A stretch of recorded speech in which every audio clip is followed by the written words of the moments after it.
Welcome. In this explainer, we're going to dig into a really powerful way to measure your progress towards financial freedom, and it involves moving beyond the one number that most of us are taught to track. Okay, let's just jump right in with a big question. We all track our net worth, right? But is that number really telling you the whole story? More importantly, is it telling you what you really want to know? Like, how close are you, actually, to living life on your own terms? The truth is, while your net worth is definitely a useful yardstick for seeing how much you've managed to accumulate, it's just, it's incomplete.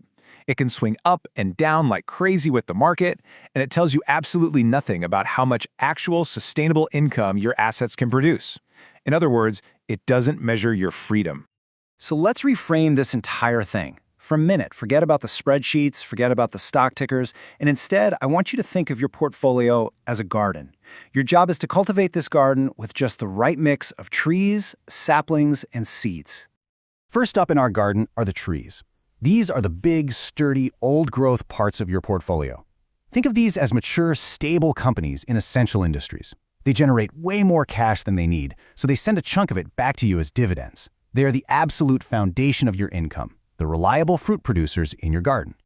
Next, we've got the saplings. These are your growth engines. They're already past that risky, early startup phase, and now they're just plowing every dollar they make back into the business to get bigger. They probably don't pay you much, if any, dividends right now because their one job is to grow your asset base. These are literally your future trees. And finally, we have seeds. Let's be clear. These are your speculative, high-risk bets. They are totally optional, and if you plant them at all, they should be a very, very small part of your garden. You know that many will fail, but you're hoping, just maybe, one or two might explode into something big, but they are never, ever central to your strategy. So as you can see, they each have a really different job, right? The crucial point here isn't trying to figure out which one is best. The only question that matters is, which is best for me right now? The right investment isn't just about finding a good company. It's about finding the right kind of company for where you are in your own journey. So that leads to the obvious next question.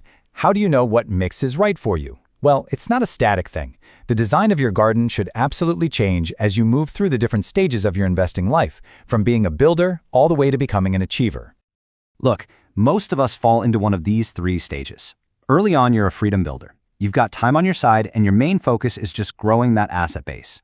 As you get closer to your goal, you become a transitioner, and you start to carefully balance growth with income.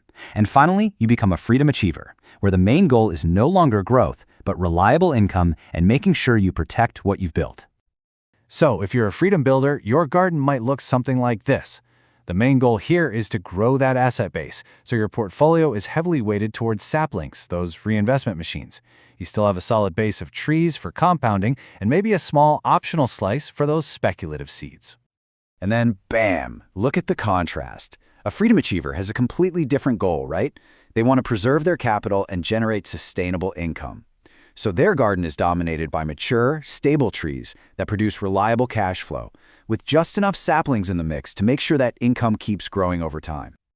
Okay, so if we're not just chasing a bigger net worth, what is our new North Star? We need a metric that measures what actually matters, our capacity to generate real, spendable income. So let's define this thing. Income generating capacity, or IGC. It is simply the amount of annual income your investments and other guaranteed sources can produce sustainably without you having to sell off the underlying assets themselves. It answers the real question, can I actually live off of what my portfolio is producing? And this right here is where the magic really happens. This is a huge mental shift. When you move from tracking net worth to tracking IGC, your whole focus changes. You stop just trying to accumulate a bigger pile of assets, and you start focusing on building a reliable income engine. Success becomes about tangible, usable cash flow and the incredible peace of mind that comes with it. So you're probably wondering, okay, this sounds awesome, but is it super complicated to figure out? And the great news is, no. You can get a really solid estimate of your IGC, and it's surprisingly straightforward. Here's a super simple way to estimate it. First, for your tree stocks, just use their actual projected dividend income. That's the easy part. For everything else, your cash, your saplings, and any other growth assets, we can just use a conservative 4% proxy of their value. This is based on the whole safe withdrawal rate idea, and it represents their potential to generate income for you down the road. You add those numbers together, and that's your portfolio's IGC. But your portfolio is just the beginning. To get your total IGC, you've got to add in other guaranteed income sources like Social Security, pensions, or annuities. And the real power comes when you map out when each of those sources kicks in. That gives you an amazing, clear picture of your income stream for your entire life. So now you have the how and the what. You see how it all ties together? The Garden Framework is your blueprint. You use it to systematically increase your IGC, which has now become your true measure of success. Suddenly, your strategy as an investor becomes crystal clear. When you're a builder, your job is to use saplings and reinvested dividends to aggressively grow your future income potential.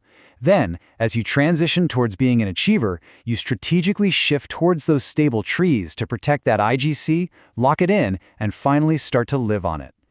And that really brings us to the key takeaway. By shifting your focus from net worth to income-generating capacity, you're not just building wealth. You are consciously and deliberately building a machine for producing freedom, a machine that gives you the power of choice, stability, and true independence. So the real question is, how much freedom is your machine producing today?